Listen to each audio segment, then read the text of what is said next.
There's a lot of change happening right now, change that affects all of us in the New South Wales disability sector. And you'll have important questions about what this change really means for you. While there are some things we don't know yet, there's a lot we do know, and now we can tell you about some of the changes that will affect you. Back in September 2015, an agreement was reached about how people with disability in New South Wales will transition to the NDIS. Between now and July 2018, to support the rollout of the NDIS, disability services currently provided by the state government will transfer to the non-government sector. As you can imagine, the transfer process is complex, but we're determined to make sure it's done in the right way. The process includes rigorous assessment of participating NGOs so that the government is confident they meet all the requirements for providing services to people with disability now and into the future. And a more targeted process to select NGOs able to support services for people with more complex needs. The views of people with disability, families and carers about what makes a good service provider will also be given careful consideration. Services and staff will not necessarily transfer to the NGO sector at the same time that people with disability will transition to the NDIS. There are two key timelines, one for transferring services to NGOs and one for transitioning clients to the NDIS. The process of transferring services has already begun. Home care moved to Australian Unity in February 2016. Then, in March 2016, we will begin the process to select NGOs to take on our disability services. In the second half of 2016, we expect to make decisions about the desired providers for most services and to start to work with them on the process and timeline for transfer. But for services for people with disability with more complex needs, we will need a bit more time.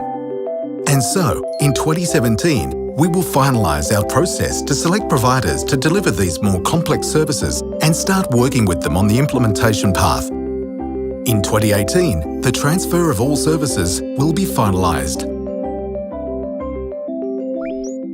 The employment pathways available to disability staff have taken shape and include transferring to an NGO when services transfer, taking up a first offer role with the NDIA, or securing a role in another New South Wales Public Service Department. Your employment pathway will be determined by the process agreed on by the New South Wales Government. Let's take transferring to an NGO. Continuity of support for our clients is critical, and many more people will be needed in NGOs to make this process a success. Many disability staff will be part of the transfer process.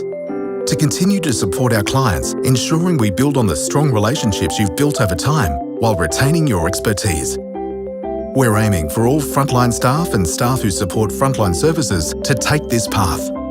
But you won't be able to choose which NGO you transfer to or which roles will transfer. The process will determine this.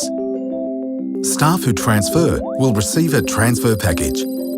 This is only for staff transferring, not for those who resign to work in an NGO.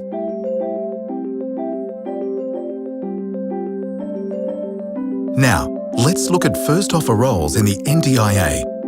Initially, ongoing vacancies in New South Wales were offered to ongoing FACS disability staff.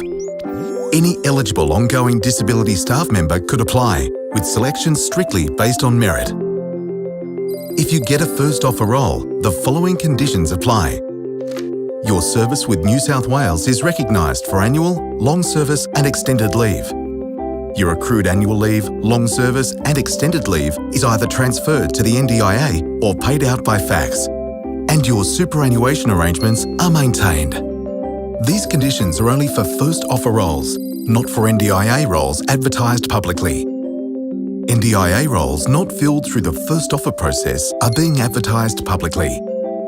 Now, let's look at securing another placement in the New South Wales Public Service. This pathway is for staff who are not moving to the NDIA and are in roles that won't transfer to the NGO sector. Employees will be considered for suitable vacancies in FACS and other agencies across the New South Wales Public Service. Hiring managers in those agencies will prioritise FACS disability staff for roles that have been identified as suitable. But individual circumstances may be taken into consideration. Where a suitable vacancy has not been identified by the time an employee is no longer required in a FACS disability role, the employee will be supported through the New South Wales Managing Excess Employees Policy. We're working hard to make the transition to the NDIS the best it can be for you, for people with disability, for their families and carers, and the rest of the New South Wales community. There's still a lot to be done, and we'll continue to keep you informed throughout the process. Change is happening, but together we'll make sure it's a successful change.